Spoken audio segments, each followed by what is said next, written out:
수리나, 김치는 우리 집 방식대로 해야 한다고 몇 번을 말했니? 새벽 5시부터 일어나 집안일을 하던 수린의 어깨가 움츠러듭니다. 베트남에서 시집 온 지 벌써 3년째. 하지만 여전히 이 집에서는 눈치를 봐야 하는 외부인일 뿐이에요. 저는 한국 교육 잘 몰라서. 서툰 한국말로 대답하는 수린을 보며 동서들이 살짝 눈을 굴립니다. 역시 외국 사람은 달라요. 우리나라 교육 시스템을 이해하기 어렵겠어요. 식탁 끝자리에 앉아 젓가락질을 하던 수린의 목구멍이 메어옵니다. 매일 이런 시간들이 반복되죠. 그런데 그날 추석 대청소를 하다가 우연히 발견된 낡은 금고 하나가 모든 걸 바꿔놓습니다. 철컥 하는 소리와 함께 열린 금고 안에서 쏟아져 나온 것은 15억 원짜리 빈 문서들이었어요. 이게 뭐야? 아버지가 이런 빚을 지셨다고? 온 가족이 충격에 빠진 그 순간 한 장의 서류에서 낯익은 이름을 발견한 수린의 심장이 쿵쾅거리기 시작합니다. 푸옹무역? 베트남 회사 이름이었어요. 너 혹시 이 회사 아는 거 아냐? 베트남 사람인데 모른다고? 뭔가 이상하지 않아? 하필 베트남 회사고 우리 집에 베트남 며느리가 있고. 모든 시선이 수린에게 쏠립니다. 의심과 원망이 담긴 그 눈빛들. 저는 정말 모릅니다. 하지만 떨리는 목소리 때문에 더욱 의심스러워 보일 뿐이에요. 그동안 무시받던 베트남 며느리에게 갑자기 쏟아지는 모든 의혹들. 과연 수리는 이 위기를 어떻게 헤쳐나갈까요? 시작하기 전 무료인 구독, 좋아요를 눌러주시면 아마 오늘 하루에 작은 기쁨이 찾아올지도 모릅니다. 경북 안동의 오래된 기와집, 아침 햇살이 마루에 스며들면서 하루가 시작됩니다. 수리는 새벽 5시부터 일어나 밥을 짓고 반찬을 준비하죠. 베트남에서 시집 온 지 벌써 3년째. 하지만 여전히 이 집에서는 조심스러운 발걸음을 해야 합니다.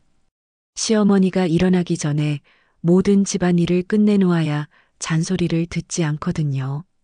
찬바람이 부엌으로 스며들어도 수리는 묵묵히 손을 움직입니다. 김치 냉장고에서 꺼낸 김치를 보며 한숨이 나오죠. 어제도 시어머니께 혼났거든요. 베트남식으로 조금 달게 담갔다는 이유였습니다. 고향에서는 요리 잘한다는 소리를 들었는데 여기서는 늘 부족한 며느리 취급만 받습니다. 수리나, 김치는 우리 집 방식대로 해야 한다고 몇 번을 말했니? 시어머니의 목소리가 부엌 안으로 울려 퍼집니다. 네, 어머님, 다시 담그겠습니다. 수리는 고개를 숙이며 대답하죠. 사실 수린이 담근 김치가 더 맛있다고 남편도 몰래 말했지만 그런 말은 할 수 없습니다. 시어머니 앞에서는 언제나 고분고분해야 하거든요. 그리고 밥은 조금 더 되겠지요. 우리 집 남자들이 좋아하는 건 딱딱한 밥이야. 네, 알겠습니다. 수리는 속으로 한숨을 쉽니다. 베트남에서는 부드러운 밥이 좋다고 배웠는데 여기서는 모든 것이 다르죠. 언어뿐만 아니라 음식, 생활 방식, 심지어 웃는 법까지도 다릅니다. 식탁에 둘러앉은 가족들 사이에서 수리는 늘 끝자리에 앉습니다. 장남인 남편은 아침부터 농장일로 바쁘고 둘째와 막내는 각자 직장 이야기로 분주하죠. 시어머니는 동네 사람들 이야기를 늘어놓으면서도 수린에게는 눈길 하나 주지 않습니다. 마치 투명인간 취급하듯이 말이에요. 옆집 며느리는 참 똑똑하더라. 아이 교육도 잘 시키고 말이야. 시어머니의 말에 수린의 가슴이 철렁 내려앉습니다. 한국 사람이라서 그런가 봐. 역시 우리말로 가르쳐야 아이가 제대로 크지. 베트남에서 대학을 나왔지만 그 사실을 말할 기회조차 없었거든요. 경영학과를 졸업하고 무역회사에서 일했던 경력도 있지만 한국말이 서툴다는 이유로 늘 무시당하고 아이 교육에 대해서도 끼어들지 못합니다. 엄마, 수린이도 열심히 하고 있어요. 남편이 조용히 말하지만 시어머니는 코웃음을 칩니다. 내가 뭘 알아? 며느리 교육은 시어머니 몫이야. 특히 외국에서 온 며느리는 더 철저히 가르쳐야 해. 수리는 젓가락질을 멈추고 밥그릇만 바라봅니다. 목구멍이 메어와 밥알이 넘어가지 않습니다. 가슴속에서 뭔가가 꿈틀거리지만 참을 수밖에 없죠. 이 집에서 살려면 견뎌야 하니까요. 둘째가 신문을 보며 투덜댑니다. 요즘 베트남 며느리들 때문에 시골이 시끄러워. 문화도 다르고 말도 안 통하고. 그러게 말이야. 우리 수린이는 그래도 얌전해서 다행이지. 시어머니가 마치 수린이 없는 것처럼 이야기합니다. 수린은 숟가락을 꽉 쥐고 참습니다. 얌전한 게 아니라 말할 기회조차 주지 않는 건데 어떻게 설명할까요? 오후에는 동서들이 모이는 날입니다. 큰 동서와 작은 동서는 서로 아이들 자랑을 하며 웃음꽃을 피우죠. 거실은 금세 시끌벅적해집니다. 우리 애는 영어 학원에서 1등 했어. 원어민 선생님이 발음이 참 좋다고 하더라고. 우리는 피아노 콩쿠르에서 상 받았지. 벌써 여러 학원에서 러브콜이. 수리는 한쪽 구석에 앉아 차만 따르며 듣고만 있습니다. 끼어들고 싶어도 분위기상 끼어들 수가 없어요. 수린 씨는 애 교육 어떻게 시키세요? 큰 동서의 질문에 수리는 당황합니다. 갑자기 모든 시선이 집중되죠. 저는 한국 교육 잘 몰라서. 서툰 한국말로 대답하자 작은 동서가 살짝 눈을 굴립니다. 역시 외국 사람은 달라요. 우리나라 교육 시스템을 이해하기 어렵겠어요. 그래도 한국말은 빨리 배우셔야 해요. 아이한테도 영향 가잖아요. 수리는 얼굴이 빨갛게 달아오릅니다. 베트남에서는 영어도 유창하게 했고 프랑스어도 할 줄 아는데 여기서는 바보 취급받는 기분입니다. 그날 저녁 설거지를 하면서 수리는 베트남 친정 생각에 잠깁니다. 고향에서는 똑똑하다는 소리를 들으며 자랐는데 여기서는 매일이 시험 같습니다. 찬물에 손이 시려와도 눈물은 참습니다. 이 집에서 울음을 보이면 더 약해 보일까 봐서죠. 밤이 되어 남편과 단둘이 있을 때도 마음속 이야기를 꺼내지 못합니다. 당신 힘들지? 남편이 묻지만 수리는 고개를 젓습니다. 괜찮아요. 적응하려고 노력하고 있어요. 엄마가 좀 까다로워도 이해해줘. 원래 성격이 그래. 사실은 매일이 전쟁 같지만 남편에게 부담을 주고 싶지 않습니다. 남편도 힘들 텐데 자신까지 힘들다고 하면 안 될 것 같아서요. 수리는 창밖을 바라보며 생각합니다. 베트남 하늘과는 다른 한국의 밤하늘이 낯설기만 합니다. 언제까지 이렇게 눈치만 보며 살아야 할까요? 하지만 곧 고개를 젓죠. 가족이 되려면 시간이 필요하다고, 언젠가는 인정받을 날이 올 거라고 스스로를 다독입니다. 아직은 몰라도 무언가 변화가 일어날 것만 같은 예감이 듭니다. 이 답답한 현실이 언젠가는 달라질 거라는 희망을 품고 수리는 긴 하루를 마무리합니다. 추석이 다가오면서 집안은 대청소로 분주해집니다. 시어머니는 새벽부터 수린을 불러 세우며 지시를 내리죠. 수린아, 오늘은 안방부터 시작해서 사랑방까지 다 정리해야 해. 네, 어머님, 알겠습니다. 수리는 걸레질부터 시작해서 오래된 가구들을 하나씩 닦아냅니다.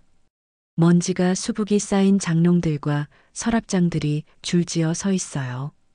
베트남에서는 이런 무거운 가구들을 본 적이 없었거든요. 이 장롱은 시아버지가 결혼할 때 사신 거야. 조심히 다뤄. 시어머니의 말에 수리는 더욱 신중하게 손을 움직입니다. 하지만 무거운 장롱을 옮기다 보니 등 뒤에서 무언가 덜컹거리는 소리가 들려요. 어머님, 뒤에 뭔가 있는 것 같은데요. 뭐가 있다는 거야? 그냥 벽이잖아. 시어머니는 별로 관심 없다는 듯 대답하지만 수리는 계속 신경이 쓰입니다. 장롱을 조금 더 밀어내자 벽 쪽에 검은색 철제 상자가 드러나죠. 크기는 신발장만 하지만 묵직해 보이는 금고였습니다. 어머님, 여기 금고가 있어요. 뭐라고? 시어머니가 황급히 달려와 보더니 얼굴이 하얗게 질립니다. 아, 그건 아무것도 아니야. 건드리지 마. 하지만 이미 늦었습니다. 마침 놀러온 수린의 아들이 호기심 가득한 눈으로 금고를 바라보고 있거든요. 엄마, 이게 뭐예요? 보물 상자예요? 아니야. 만지면 안 돼. 수린이 말리려 하지만 아이는 이미 금고 옆에 떨어진 열쇠를 집어들었습니다. 아마도 장롱을 옮기면서 떨어진 것 같아요. 열쇠다. 엄마, 열어봐요. 안 돼. 내려놓으렴. 하지만 아이의 손에서 열쇠가 미끄러져 금고 열쇠 구멍에 딱 맞아떨어집니다.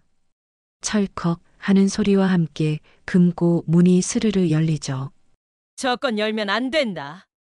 시어머니의 날카로운 목소리가 방 안을 가득 채웁니다. 하지만 이미 금고는 활짝 열린 상태예요. 수린과 아이 그리고 시어머니는 모두 금고 안을 들여다봅니다. 금고 안에는 서류 뭉치들이 가득 들어 있었습니다. 노란 봉투들과 흰 봉투들이 차곡차곡 쌓여 있어요. 제일 위에 있는 서류에는 차용증이라는 글자가 선명하게 보입니다. 이게 뭐예요?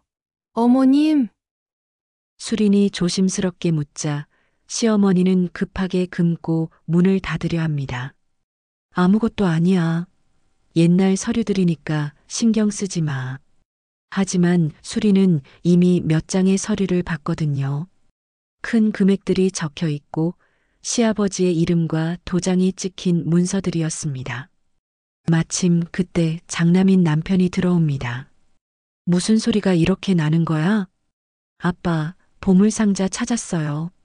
아이가 신나게 말하자 남편의 시선이 열린 금고로 향합니다. 엄마, 이게 뭐예요? 그냥 아버지 옛날 서류야. 시어머니의 목소리가 떨립니다. 수리는 시어머니의 표정에서 뭔가 심상치 않음을 느끼죠. 남편이 조심스럽게 서류 한 장을 꺼내봅니다. 금액 5천만 원, 채무자 김종현, 시아버지 이름이라는 글자가 보여요. 엄마, 아버지가 돈을 빌리셨던 거예요? 그건 옛날 일이야. 다 해결된 거고. 하지만 남편의 손이 떨리기 시작합니다. 다음 서류, 그 다음 서류를 넘길 때마다 금액은 더 커져만 가거든요. 수리는 뒤에서 조용히 지켜보면서도 가슴이 두근거립니다. 뭔가 큰일이 벌어질 것 같은 예감이 들어요. 이 서류들이 왜 이렇게 많아요? 남편이 떨리는 목소리로 묻습니다. 그냥 정리 못한 거야. 시어머니는 얼버무리며 대답하지만 표정이 점점 굳어갑니다. 수리는 멀리서 보면서도 몇 장의 서류에 적힌 이름들이 눈에 들어옵니다. 그 중에 하나는 베트남에서 들어본 적 있는 이름이었어요. 푸옥무역 친정에서 거래하던 회사와 비슷한 이름입니다. 하지만 지금은 말을 꺼낼 때가 아닌 것 같아요. 시어머니의 얼굴이 점점 창백해지고 남편도 당황한 기색이 역력하거든요. 일단 이 서류들은 나중에 차근차근 보자. 남편이 서류들을 다시 금고에 넣으려 하자 시어머니가 황급히 말합니다. 안 돼. 그냥 덮어두자. 옛날 일은 건드리면 안 돼. 수리는 뒤에서 지켜보며 마음이 복잡해집니다. 분명 이 서류들 속에는 큰 비밀이 숨어 있을 거예요. 그리고 그 비밀이 이 집안에 어떤 영향을 미칠지도 궁금하고요. 하지만 지금은 조용히 있는 게 최선인 것 같습니다. 수리는 아이를 데리고 조용히 방을 나서죠. 마음속으로는 금고 속 서류들이 계속 신경 쓰이면서도 말이에요. 그날 밤 수리는 잠들지 못하고 천장만 바라봅니다. 분명 내일부터는 집안 분위기가 달라질 거예요. 그리고 그 변화의 중심에 자신도 있을지 모른다는 생각이 듭니다. 다음 날 아침 집안 분위기는 어제와 완전히 달라져 있습니다. 시어머니는 새벽부터 일어나 금고 주변을 서성이고 있어요. 수린이 아침 준비를 하러 부엌에 나가자 시어머니가 따라옵니다. 수린아, 어제 본 것은 아무한테도 말하면 안 된다. 네, 어머님. 수리는 고개를 끄덕이지만 시어머니의 표정이 평소보다 훨씬 심각해 보입니다. 뭔가 큰 문제가 있는 것 같아요. 아침 식사 시간 가족들이 모두 모였을 때 남편이 조심스럽게 말을 꺼냅니다. 형들아, 어제 금고에서 나온 서류들 좀 같이 봐야 할 것 같아. 둘째가 젓가락질을 멈추고 고개를 듭니다. 무슨 서류? 아버지가 빚을 지신 것 같아. 순간 식탁 위에 공기가 얼어붙습니다. 막내도 밥그릇을 내려놓고 형을 바라봅니다. 얼마나? 그게 한두 푼이 아니야. 시어머니가 급하게 개입합니다. 다 옛날 일이야. 아버지가 살아계실 때 해결하셨을 거야. 하지만 남편은 고개를 젓습니다. 엄마, 날짜를 보니까 아버지 돌아가시기 직전까지도 서류가 있어. 둘째가 벌떡 일어섭니다. 그럼 지금도 빚이 있다는 소리야? 그건 확인해 봐야 알 것 같아. 막내가 불안한 목소리로 묻습니다. 도대체 얼마나 되는데? 남편이 한숨을 쉬며 대답합니다. 대충 봐도 몇 억은 될 것 같아. 뭐라고? 둘째가 소리를 지르며 의자를 박차고 일어납니다. 몇 억이라고? 그럼 우리가 다 갚아야 한다는 거야? 시어머니가 떨리는 목소리로 말합니다. 아니야, 분명 아버지가 다 처리하셨을 거야. 하지만 아무도 시어머니의 말을 믿지 않는 분위기입니다. 수리는 구석에 앉아 조용히 듣고 있지만 가슴이 두근거립니다. 어제 본 서류 중에 분명 베트남 관련 이름이 있었거든요. 남편이 다시 말합니다. 일단 서류들을 다 꺼내서 정확히 확인해 보자. 싫어. 건드리지 마. 시어머니가 강하게 반대하지만 이미 형제들의 마음은 정해진 것 같습니다. 모두 안방으로 몰려가서 금고 앞에 둘러앉습니다. 수린도 뒤따라가지만 아무도 그녀에게 관심을 주지 않아요. 남편이 조심스럽게 금고를 열고 서류들을 하나씩 꺼냅니다. 노란 봉투, 흰 봉투, 갈색 봉투까지 모두 20여 개가 넘습니다. 첫 번째 서류를 펼치자 둘째가 얼굴을 찡그립니다. 5천만 원? 이게 뭐야? 채권자가 김상호라고 되어 있네. 막내가 다음 서류를 들여다봅니다. 여기는 3천만 원, 채권자는 박영수. 하나씩 확인할 때마다 금액은 점점 커져갑니다. 억 단위 서류들도 여러 장 나오기 시작하죠. 둘째가 머리를 쥐어뜯으며 소리칩니다. 이게 다 진짜라면 우리 완전히 망한 거잖아. 진정해. 아직 확실한 게 아니야. 남편이 말리지만 둘째는 이미 흥분 상태입니다. 진정하라고? 이 빚을 우리가 다 떠안아야 한다는 거야. 막내도 떨리는 목소리로 말합니다. 이럴 줄 알았으면 집안 살림을 미리 정리했어야 했는데. 수리는 뒤에서 지켜보다가 한 서류에 시선이 멈춥니다. 푸옥무역 주식회사라는 이름이 선명하게 보이거든요. 그리고 그 옆에는 베트남어로 뭔가 적혀 있습니다.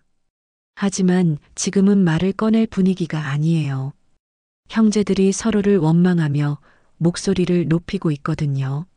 아버지는 왜 이런 걸 숨기고 돌아가신 거야? 둘째가 분노에 찬 목소리로 말합니다. 그러게 말이야.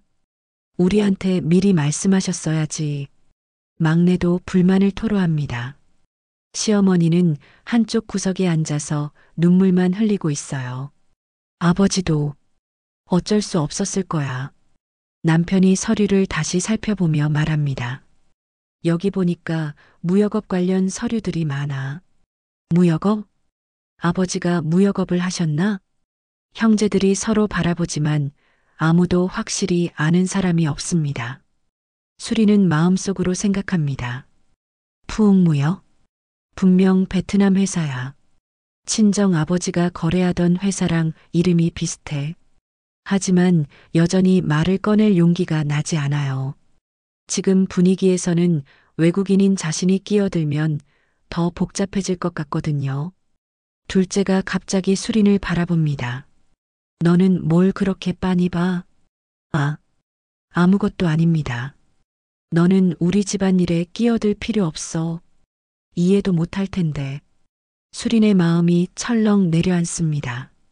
분명 도움이 될 수 있는 정보가 있는데 말할 기회조차 주지 않네요. 남편이 둘째를 말립니다. 야, 그렇게 말하지 마. 왜? 사실이잖아.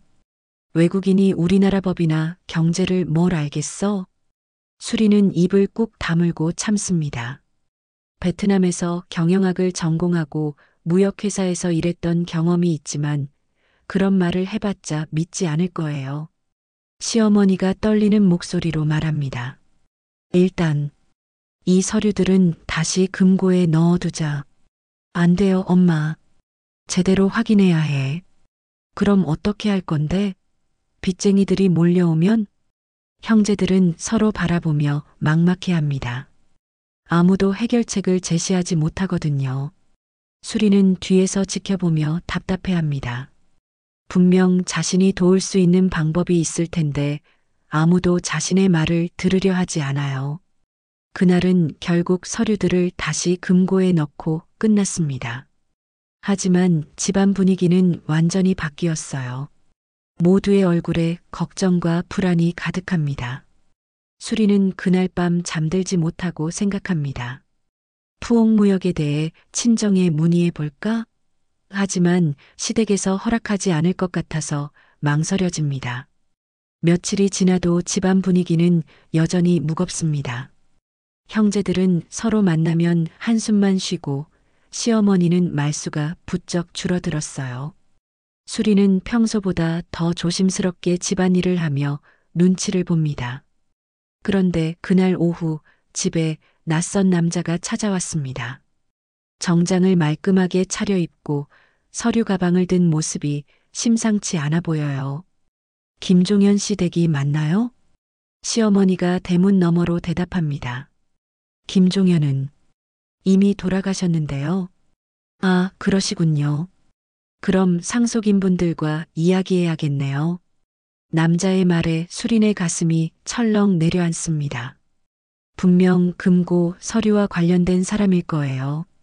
시어머니가 황급히 남편을 부르고 곧이어 둘째와 막내도 집에 옵니다. 모두 거실에 모여 앉자 남자가 서류 가방을 열어 보입니다. 저는 대한무역금융 채권관리팀 김 과장입니다. 채권관리팀이요? 남편이 떨리는 목소리로 되묻습니다. 네, 김종현 씨께서 저희 회사에 보증을 서주셨는데 이제 상환 시기가 되었습니다. 둘째가 벌떡 일어섭니다. 보증이요? 무슨 보증을 말씀하시는 거예요? 푸옥무역과의 거래에서 김종현 씨가 연대보증인이 되셨거든요. 푸옥무역이라는 이름을 들은 순간 수린의 심장이 빨리 뛰기 시작합니다. 역시 그 회사였어요. 김 과장이 서류를 펼쳐 보입니다. 총 채무액이 15억 원이고 이미 상환 기한이 한 달 넘게 지났습니다. 15억? 막내가 기겁하며 소리칩니다. 그 돈을 우리가 갚으라는 말씀이세요? 연대보증인의 상속인이시니까 법적으로는 그렇게 됩니다. 시어머니가 얼굴이 새하얘지며 주저앉습니다. 15억을 우리가 어떻게 갚아요? 김 과장은 냉정한 표정으로 말합니다. 방법은 여러 가지가 있죠. 부동산을 처분하시거나 분할 상환 계획을 세우시거나. 둘째가 분노에 차서 소리칩니다. 말도 안 돼. 아버지가 무슨 거래를 했는지도 모르는데. 하지만 여기 김종현 씨의 서명과 인감이 분명히 있습니다. 김 과장이 서류를 가리키자 모두 할 말을 잃습니다. 분명히 시아버지의 도장이 찍혀 있거든요. 수리는 뒤에서 지켜보며 마음이 복잡해집니다. 푸옥무역에 대해 뭔가 알고 있지만 여전히 말을 꺼낼 수가 없어요. 남편이 떨리는 목소리로 묻습니다. 그 푸옥무역이라는 회사는 어떤 회사인가요? 베트남 쪽 무역업체였는데 작년에 부도가 났습니다. 부도요? 네, 그래서 연대보증인에게 채무 이행을 요구하는 겁니다. 순간 모든 시선이 수린에게 쏠립니다. 베트남 회사라는 말에 자연스럽게 그녀를 바라본 거예요. 둘째가 날카로운 눈빛으로 수린을 쳐다봅니다. 너 혹시 그 회사 아는 거 아니야? 수린이 당황하며 대답합니다. 저는 잘 모르겠습니다. 정말로? 베트남 사람인데 모른다고? 막내도 의심스러운 표정을 짓습니다. 뭔가 이상하지 않아? 하필 베트남 회사고 우리 집에 베트남 며느리가 있고. 수린의 얼굴이 빨갛게 달아오릅니다. 저는 정말 모릅니다. 하지만 목소리가 떨려서 더욱 의심스러워 보여요. 시어머니가 벌떡 일어나 수린을 노려봅니다. 내가 뭔가 숨기고 있는 거 아니냐? 어머님, 저는 정말 이 빚이 내 친정과 관련 있는 거 아니야? 김 과장이 어리둥절한 표정으로 상황을 지켜봅니다. 가족들이 서로 의심하며 다투는 모습이 신기한 듯이요. 둘째가 수린에게 다가가며 추궁합니다. 솔직히 말해봐. 내가 뭔가 알고 있는 거 맞지? 저는 수린이 말을 더듬자 남편이 나서서 말립니다. 야, 그만해. 수린이가 뭘 알겠어. 형도 속고 있는 거야. 이게 다 계획된 일일 수도 있다고.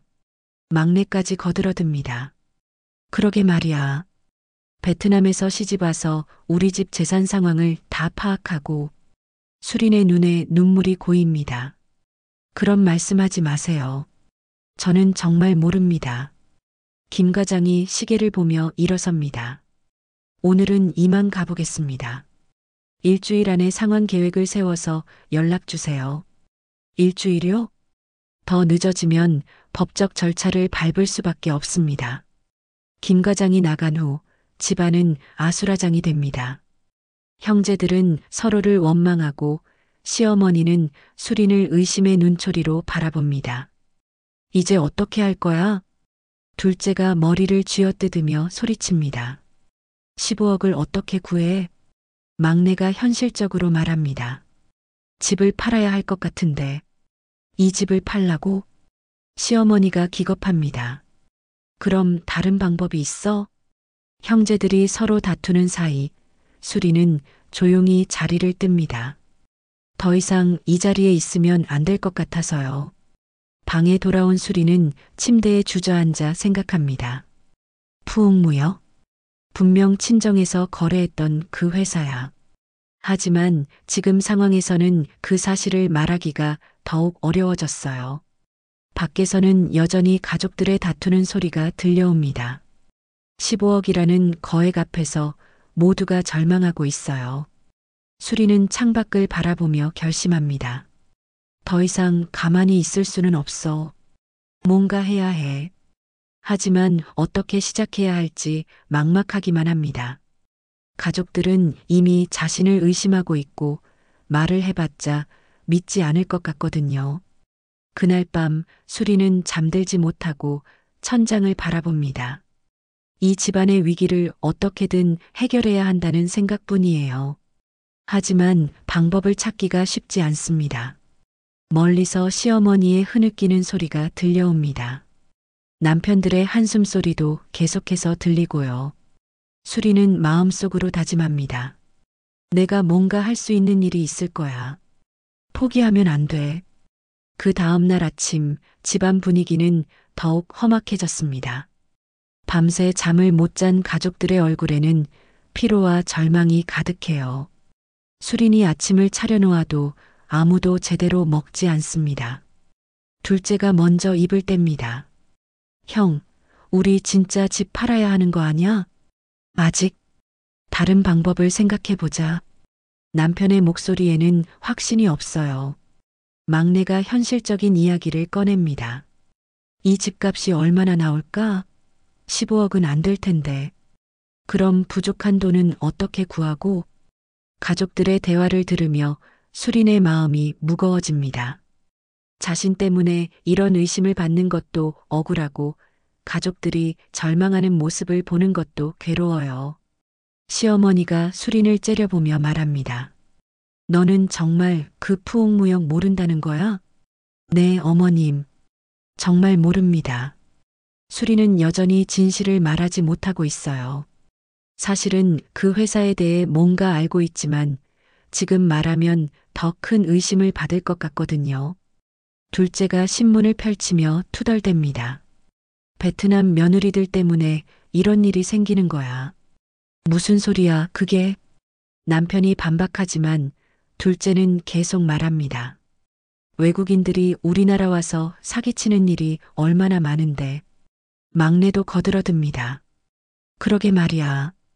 하필 베트남 회사에 아버지가 보증을 섰다는 게 이상하지 않아? 수리는 더 이상 참을 수가 없어서 조용히 자리를 떠납니다. 부엌에서 설거지를 하면서도 눈물이 계속 흘러내려요. 그때 전화벨이 울립니다. 시어머니가 받더니 얼굴이 더욱 굳어집니다. 또 누구야? 대한무역금융에서 다시 전화 왔어. 김 과장의 목소리가 스피커폰으로 들려옵니다. 어제 말씀드린 건 생각해 보셨나요? 남편이 떨리는 목소리로 대답합니다. 아직 시간이 필요합니다.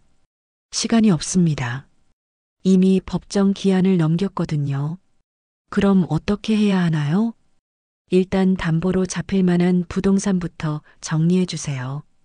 전화가 끝난 후 집안은 더욱 절망적인 분위기가 됩니다. 둘째가 책상을 치며 소리칩니다. 이제 정말 끝났다. 진정해, 뭔가 방법이 있을 거야. 남편이 말리지만 목소리에는 힘이 없어요. 막내가 한숨을 쉬며 말합니다. 집 말고 다른 재산도 없고 어떻게 15억을 구해? 그때 시어머니가 갑자기 수린을 바라봅니다. 너 친정에 연락해봐. 네, 베트남 친정 말이야. 뭔가 알고 있을 수도 있잖아. 수린이 당황하며 대답합니다. 저희 친정은 그런 큰 회사와 거래할 정도는 아닙니다. 그래도 혹시 모르잖아. 같은 나라 사람들끼리는 뭔가 있을 수도 있고. 둘째가 더욱 거세게 추궁합니다. 그래, 친정에 전화해서 물어봐. 저는 정말 모르는데요. 모른다고만 하지 말고 확인해봐. 수리는 궁지에 몰린 기분입니다. 사실은 푸옥무역에 대해 친정 아버지에게 들은 적이 있거든요. 하지만 지금 그 사실을 말하면 더 큰 문제가 될 것 같아서요. 남편이 조심스럽게 말합니다. 수린아, 정말 아는 게 없어? 저는 수린의 목소리가 떨리기 시작합니다. 더 이상 거짓말을 할 수가 없을 것 같아요. 사실은 그 회사 이름을 들어본 적이 있습니다. 순간 모든 시선이 수린에게 집중됩니다. 뭐라고? 둘째가 벌떡 일어나며 소리칩니다. 들어봤다고? 어디서? 친정 아버지가 그 회사와 거래한 적이 있다고 하셨어요. 시어머니가 기가 막힌 표정을 짓습니다. 그럼 처음부터 알고 있었던 거야? 아니에요. 그냥 이름만 들어본 거예요. 막내가 의심스럽게 묻습니다. 이름만 들어봤는데 왜 지금까지 말 안 했어? 그게 확실하지 않아서요. 둘째가 화를 내며 소리칩니다. 확실하지 않다고? 우리 집이 망하는데? 저도 모르겠어요. 수린이 울음을 터뜨리자 남편이 나서서 말립니다. 그만해, 수린이를 너무 몰아붙이지 마. 형은 왜 맨날 그 여자 편만 들어? 편을 드는 게 아니라 가족들이 서로 다투는 사이 수린은 방으로 뛰어들어가 버립니다. 더 이상 견딜 수가 없어서요. 방에서 혼자 울고 있던 수린에게 남편이 들어옵니다. 괜찮아? 저는 정말 나쁜 사람 아니에요. 알아, 나는 믿어. 하지만 남편의 목소리에도 확신이 없어 보입니다. 정말 그 회사에 대해서는 이름만 들어본 거야? 네. 하지만 친정 아버지께 물어보면 뭔가 알 수 있을지도 몰라요. 남편이 잠시 생각하더니 말합니다.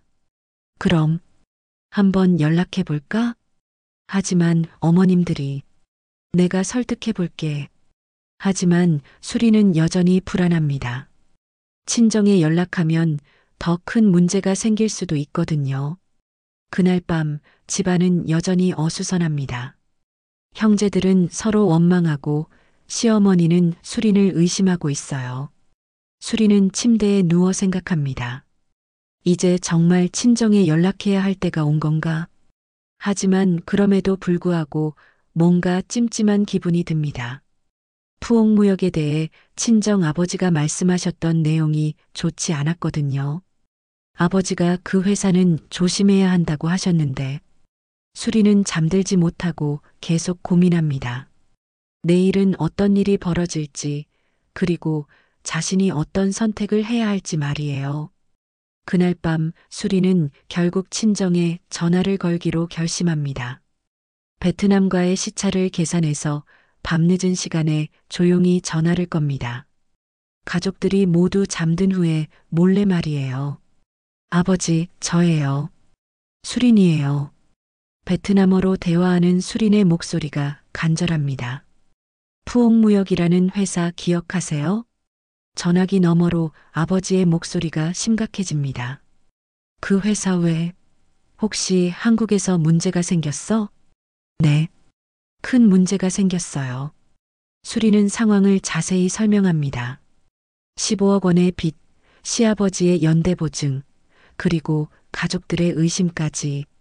아버지, 그 회사에 대해서 더 자세히 알 수 있을까요? 수린아, 그 회사는 이미 망했어. 사장이 사기를 쳤거든. 수린의 심장이 빨리 뛰기 시작합니다. 사기요? 응, 한국 사람들 이름을 도용해서 가짜 계약을 많이 만들었어. 그럼 시아버지 서류도 가짜일 수 있다는 말씀이세요? 그럴 가능성이 높아. 내가 알아본 바로는 그 사장이 한국 도장을 위조해서 써먹었다고 했거든. 수리는 흥분해서 소리를 낮춥니다.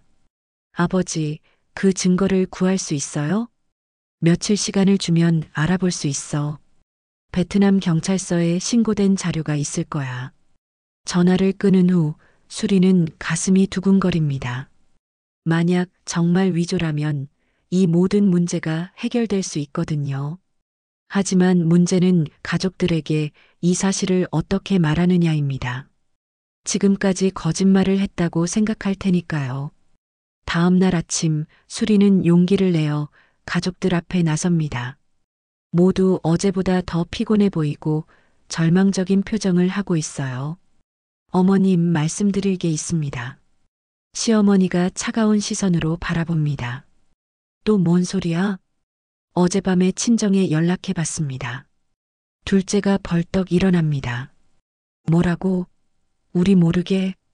죄송합니다. 하지만 중요한 정보를 들었어요. 남편이 조심스럽게 묻습니다. 무슨 정보? 푸옥무역 사장이 사기꾼이라고 합니다. 순간 모든 사람이 조용해집니다. 사기꾼? 막내가 되묻습니다. 네, 한국 사람들 이름을 도용해서 가짜 서류를 만들었다고 해요. 시어머니가 의심스러운 표정을 짓습니다. 그걸 어떻게 믿어? 베트남 경찰서에 신고된 사건이래요. 둘째가 코웃음을 칩니다. 그런 말이면 누구든지 할 수 있지. 하지만 증거를 구할 수 있다고 하셨어요. 남편이 관심을 보입니다. 어떤 증거? 위조 도장 사용 기록이랑 가짜 서류 목록이요. 막내가 여전히 의심합니다. 그게 진짜라는 보장이 어디 있어? 수린이 간절한 목소리로 말합니다. 며칠만 시간을 주시면 증명해 드릴 수 있어요. 시어머니가 냉소적으로 웃습니다. 내가 우리를 또 속이려는 거 아니야? 아니에요. 정말 도와드리고 싶어요. 둘째가 화를 내며 소리칩니다. 지금까지 거짓말하더니 이제 와서 무슨 소리야? 저는 거짓말한 게 아니라. 그럼 처음부터 왜 말 안 했어? 수린이 울먹이며 대답합니다. 말해도 안 믿으실까 봐서요. 남편이 중간에서 말합니다. 일단 들어보자. 지금 상황에서는 모든 가능성을 열어둬야 해. 하지만 다른 가족들은 여전히 의심스러워합니다. 그때 또다시 전화벨이 울립니다. 이번에는 김 과장이 아니라 다른 사람입니다. 혹시 김종현 씨 댁인가요? 네, 그런데요. 저는 한국신용정보원 조사관 박대리입니다. 모든 사람이 긴장합니다. 푸옥무역 관련해서 조사하고 있는데 방문해도 될까요? 남편이 당황하며 대답합니다. 조사요? 네, 사기 사건과 관련된 조사입니다. 전화를 끊자 수린이 조용히 말합니다. 제가 말한 게 맞는 것 같아요. 하지만 여전히 가족들은 반신반의합니다. 1시간 후 박 대리가 집에 도착합니다. 정장을 입고 배지를 차고 있는 모습이 공식적으로 보여요. 안녕하세요. 한국신용정보원 박 대리입니다. 서류를 펼치며 설명을 시작합니다. 푸옥무역 사건 조사 중인데 이 회사가 다수의 한국인 명의를 도용했습니다. 둘째가 놀라며 묻습니다. 그럼 우리 아버지도? 가능성이 높습니다. 도장 위조 기법이 매우 정교해서요. 시어머니가 떨리는 목소리로 묻습니다. 그럼 우리가 빚을 갚지 않아도 되는 건가요? 일단 진짜 서류인지 가짜인지 감정을 받아야 합니다. 박 대리가 수린을 바라봅니다. 혹시 베트남 분이신가요? 네, 그렇습니다. 혹시 이 사건에 대해 아시는 게 있으세요? 수린이 조심스럽게 대답합니다. 친정에서 들은 바로는 그 회사 사장이 사기꾼이라고 했어요. 박 대리가 고개를 끄덕입니다. 맞습니다. 이미 베트남에서도 수배 중이에요. 이 말에 가족들의 표정이 변하기 시작합니다. 수린이 한 말이 사실일 가능성이 높아졌거든요. 그럼 정말 우리가 돈을 안 갚아도 되는 건가요? 남편이 간절하게 묻습니다. 위조로 판명되면 당연히 갚을 의무가 없습니다. 막내가 안도의 한숨을 쉽니다. 정말요? 다만 정확한 감정을 받는 시간이 필요해요. 박 대리가 돌아간 후 집안 분위기가 조금씩 바뀝니다. 수린을 바라보는 시선도 예전과는 달라졌어요. 시어머니가 조심스럽게 말합니다. 수린아, 그동안 미안했다. 괜찮습니다, 어머님. 둘째도 머뭇거리며 사과합니다. 내가 너무 의심했나 봐. 하지만 수리는 아직 완전히 안심할 수 없습니다. 정말 위조로 판명될 때까지는 확실하지 않거든요. 그날 밤 수리는 다시 친정에 전화합니다. 증거 자료를 빨리 구해달라고 부탁하면서요. 이제 정말 중요한 순간이 다가오고 있습니다. 며칠 후 수리는 친정 아버지로부터 중요한 연락을 받습니다. 베트남 경찰서와 무역협회에서 푸옥무역 관련 자료를 모두 구했다는 소식이에요. 수린의 손이 떨리며 전화기를 들고 있습니다. 아버지, 정말 확실한 증거예요? 응, 푸옥무역 사장 레 반투언이 위조한 도장 목록에 김종현이라는 이름이 있어. 그럼 정말 가짜였던 거네요. 그래, 그리고 더 중요한 건 그 사람이 이미 감옥에 들어갔다는 거야. 수리는 가슴이 뛰어 말을 제대로 할 수가 없습니다. 드디어 이 집안을 구할 수 있는 결정적 증거를 찾았거든요. 아버지, 그 자료를 한국으로 보내주실 수 있어요? 이미 준비했어. 공식 번역본도 함께 보낼게. 전화를 끄는 수리는 즉시 가족들을 불러 모읍니다. 모두 거실에 둘러앉자 수린이 떨리는 목소리로 말을 시작해요. 중요한 소식이 있습니다. 시어머니가 불안한 표정으로 묻습니다. 무슨 소식? 친정에서 증거를 구했어요. 정말 위조가 맞습니다. 둘째가 벌떡 일어납니다. 정말이야? 네, 푸옥무역 사장이 시아버지 이름을 위조해서 써먹었다고 해요. 남편이 믿기 어렵다는 듯 묻습니다. 확실해? 베트남 경찰서 공식 자료예요. 그 사장은 이미 감옥에 들어갔다고 해요. 막내가 안도의 표정을 짓습니다. 그럼 우리가 빚을 갚지 않아도 되는 거야? 네, 위조 서류니까 법적 효력이 없어요. 시어머니가 주저앉으며 눈물을 흘립니다. 정말이야? 네, 어머님. 이제 괜찮아요. 그때 문득 둘째가 수린을 바라보며 말합니다. 그런데 넌 어떻게 이런 걸 다 알고 있었어? 수린이 잠시 망설이더니 진실을 털어놓기로 결심합니다. 사실, 저는 베트남에서 경영학을 전공했어요. 경영학? 모든 사람이 놀란 표정을 짓습니다. 네, 그리고 무역회사에서 일한 경험도 있어요. 시어머니가 기가 막힌 표정을 짓습니다. 그럼 대학 나온 거야? 네, 호치민 경영대학교를 졸업했어요. 남편도 놀라서 말을 잇지 못합니다. 왜 그동안 말 안 했어? 말씀드려도 믿지 않으실 것 같아서요.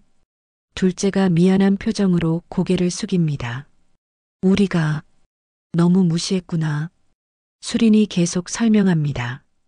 그래서 푸옥무역이라는 이름을 들었을 때부터 수상하다고 생각했어요. 왜 수상했는데?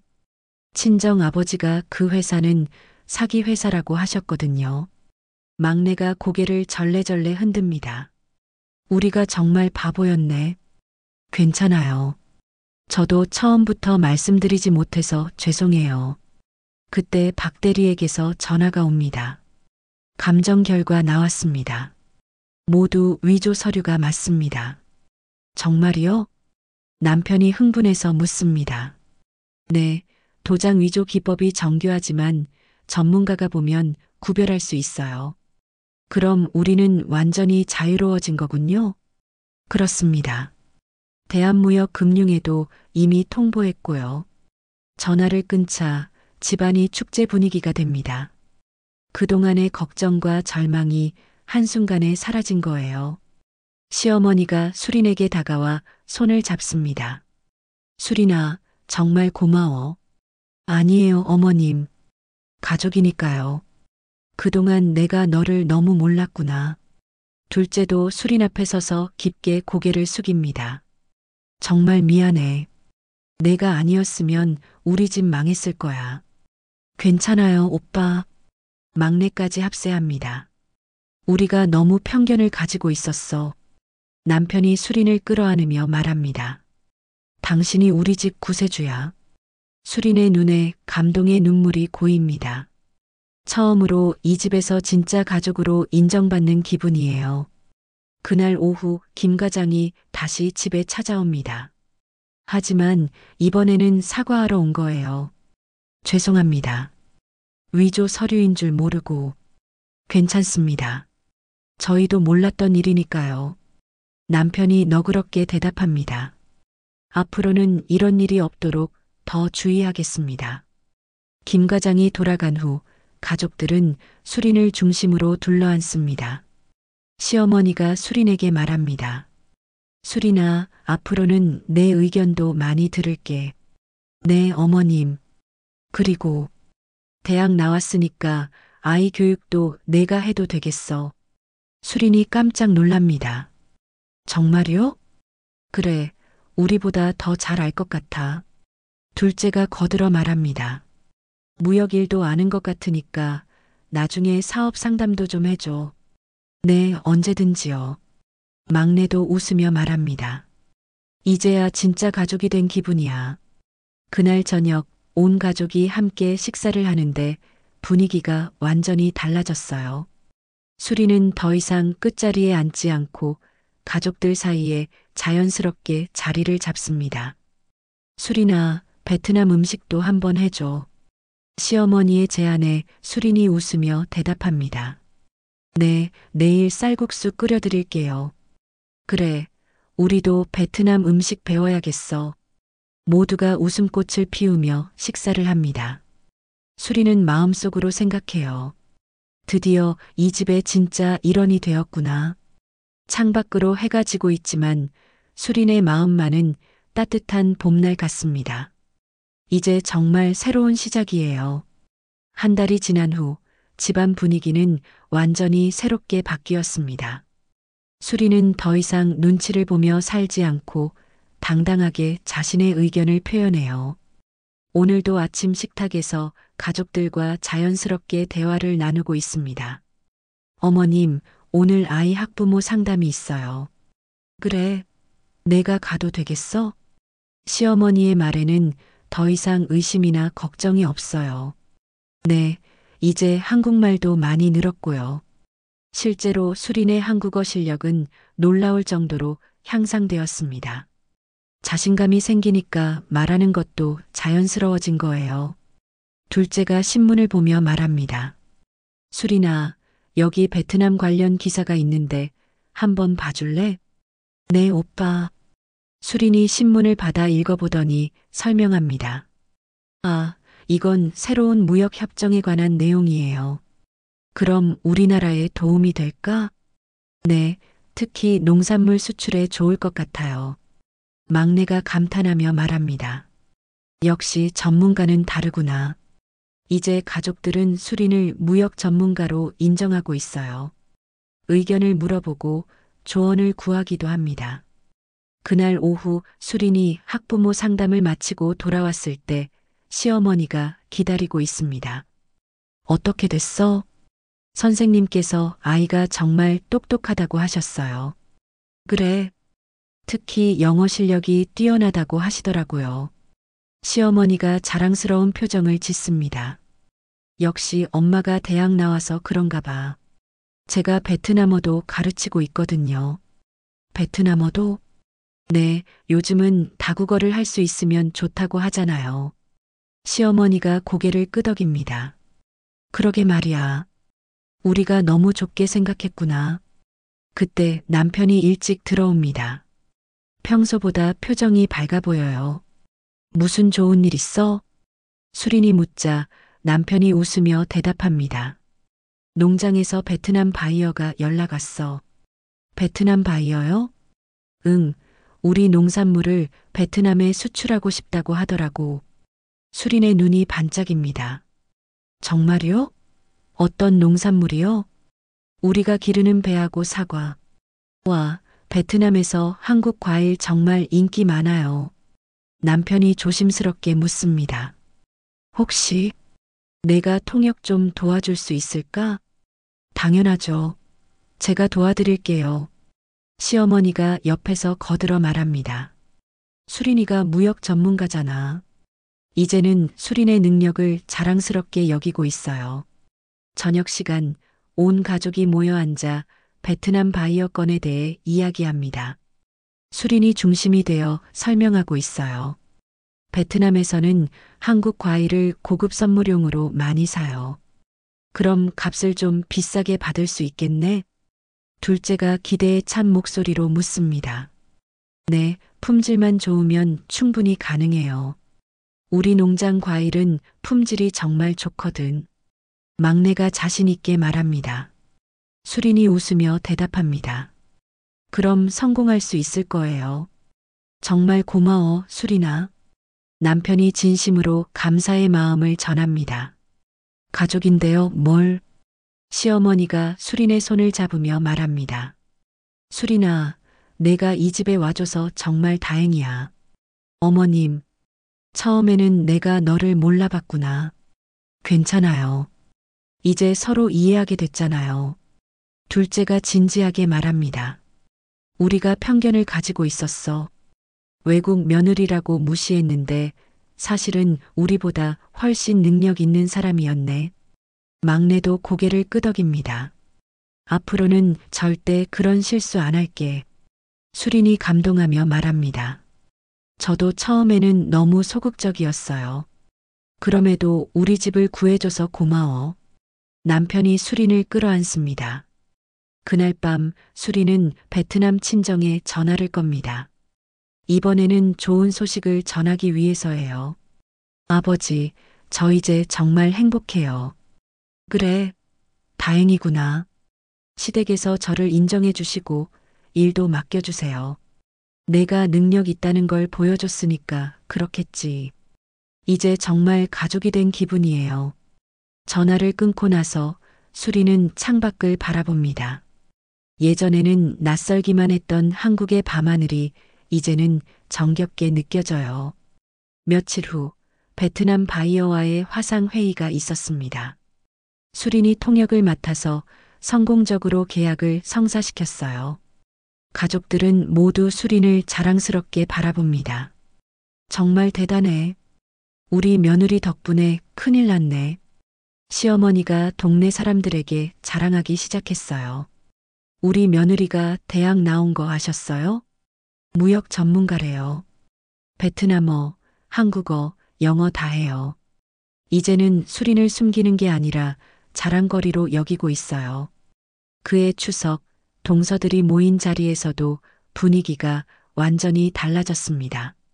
수린은 더 이상 구석자리에 앉지 않고 가족들과 함께 대화에 참여해요. 수린 씨, 베트남 음식 정말 맛있어요. 큰 동서가 진심으로 칭찬합니다. 레시피 좀 알려주세요. 작은 동서도 관심을 보입니다. 언제든지요. 같이 만들어 봐요. 수린이 자연스럽게 대답합니다. 시어머니가 자랑스럽게 말합니다. 우리 수린이가 요리도 잘하고 일도 잘해요. 정말 부러워요. 이제 수린은 부러움의 대상이 되었어요. 그날 밤 수린은 일기에 이렇게 썼습니다. 오늘로 정확히 1년이 되었다. 금고를 발견한 그날부터 말이다. 그때는 정말 힘들었지만 지금 생각해보니 그 일이 우리 가족에게는 전화위복이었다. 나는 더 이상 외부인이 아니다. 이 집의 당당한 일원이고 사랑받는 며느리다. 창밖으로 보이는 별들이 유독 밝게 빛나고 있습니다. 수리는 마음속으로 다짐합니다. 앞으로도 이 가족을 위해 그리고 자신을 위해 최선을 다하겠다고 말이에요. 베트남에서 온 며느리 수린의 이야기는 이렇게 해피엔딩으로 막을 내립니다. 편견을 뛰어넘고 진정한 가족애를 찾은 따뜻한 결말이에요. 오늘 이야기 어떠셨나요? 오늘 이야기가 조금이라도 마음을 움직였다면 무료인 구독과 좋아요 눌러주시고 다음 시간도 함께 해주세요. 여러분의 하루가 따뜻해지길 바랍니다. 감사합니다.